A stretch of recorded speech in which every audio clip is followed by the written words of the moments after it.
It's Laura Eubanks of Design for Serenity with your succulent tip of the day, and clearly I am behind the lens on what is day 4 in Normal Heights. Hannah is going to a concert tonight with her sisters, so she had to leave a little early. But look guys, look at the progress. We got, this is a yard of burgundy lava, and we came up a little short. We didn't expect a yard to cover. We're gonna need about another half a yard out here of berg. That's so cool, right? Look at that. This yucca, the client, she's all, how big is that gonna get? And I said, I have no idea. We'll all be surprised. It was just too interesting not to grab. And this pharaoh cactus from Waterwise was a one-off. There was just the one. And Tom Jess showed me pictures. He took pictures of this when it bloomed, and the flowers were hot pink. It was gorgeous. So that's exciting. I started working in some of my black 3/4. You can see it up here. That I burned through 3 bags just in that little area. So I've got 5 bags left, which should do it for out here, but I'm gonna need more for the back because tomorrow is our last day on the job. Oh yes, so client and I were talking, and here's the public street, right, in the sidewalk, and this is North Park. It's very busy, lots of people, lots of dogs. So I'm not going to do anything in these beds, the city property where the trees are.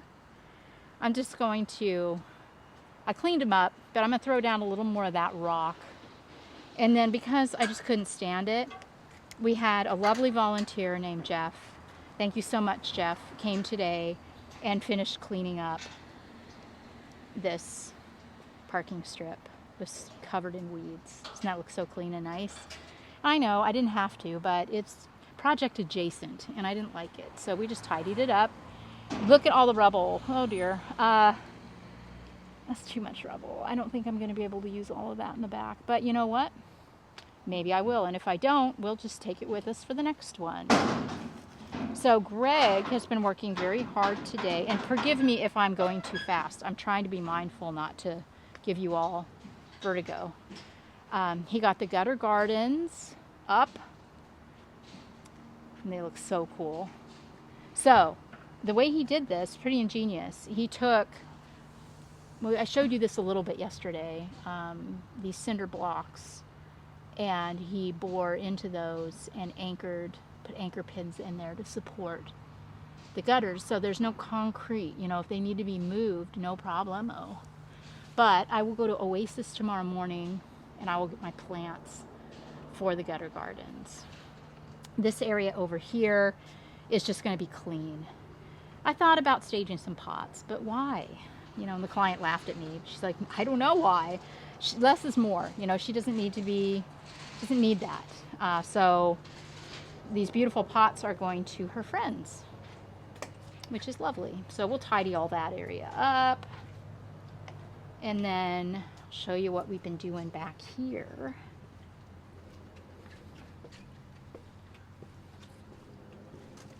Okay, we have very sad Petalanthus bracteatus, but again, they're just a little shocky. They will be fine. I watered them again today, and they already look a little better. The beauty of it is this area against the fence gets a lot of afternoon shade, so they will ultimately be very, very happy. And look what we accomplished today. Kevin, hey Kevin, and Miguel, and Julian, and Hannah, and I. Isn't this so pretty? I stopped at Brandon Bullard's Desert Theater, and I got this really cool aloe. I got some mammillarias from Brandon. I got this really cool Aluaudia procera from Brandon, and the Pachypodium behind it. This is Euphorbia. This is one from Al at Botanic Wonders. Hectia is a newer plant to me. It's a subterranean, kind of like a subterranean tillandsia. It's just the color is spectacular, and my experience with it says that it grows fairly slowly. So we got some columnars. Remember when I used to like to call them columnulars?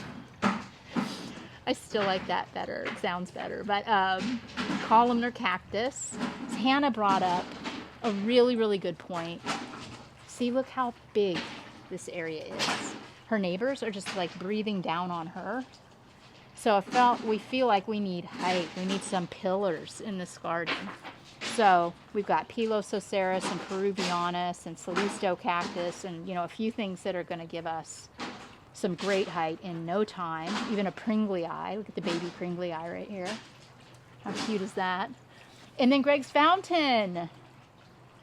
Isn't that great? It's so pretty. So pretty. So that's going, and all of these river rock that Miguel's bringing over. Feel free, Miguel. He's been working out. Can you tell? Look at that. Show us your good side, buddy. All right. These are the river rock that were out front doing nothing. Just kind of laying there. So I feel like river rock makes a lot of sense around water. And thus we will be using them for that purpose.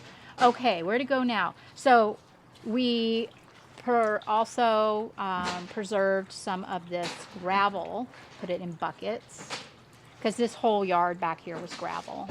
And a lot of the gravel, we just threw dirt on it. We have 4 yards of soil back here.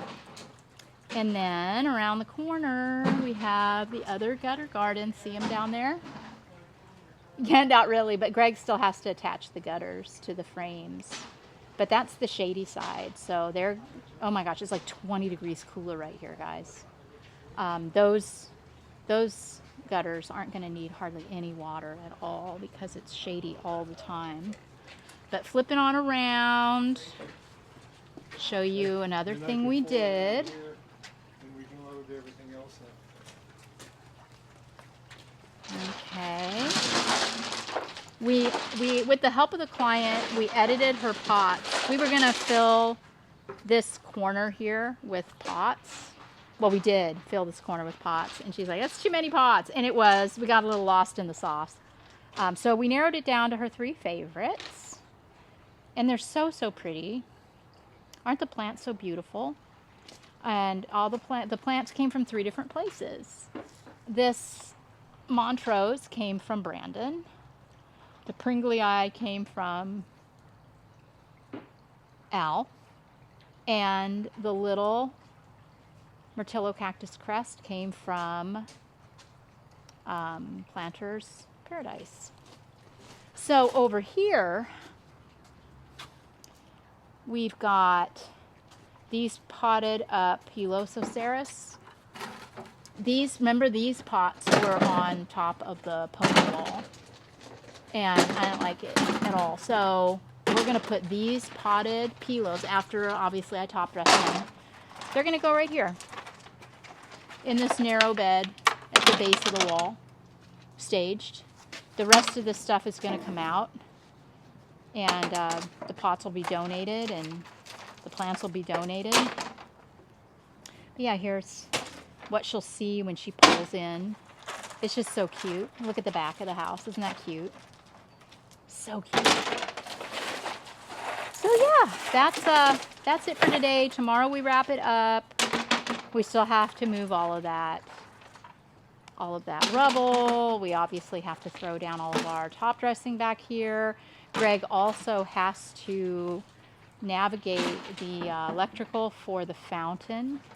He's going to run it against the wall back here, down on the ground, and then sneak down there along the side of the sidewalk, and then bury it up here the rest of the way. This will be on a timer so the client can turn it off or set it to go on and off whenever she likes.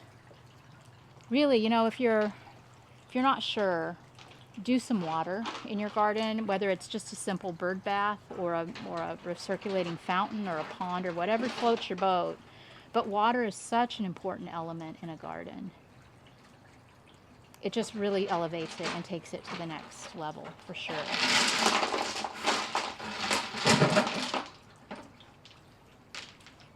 Okay.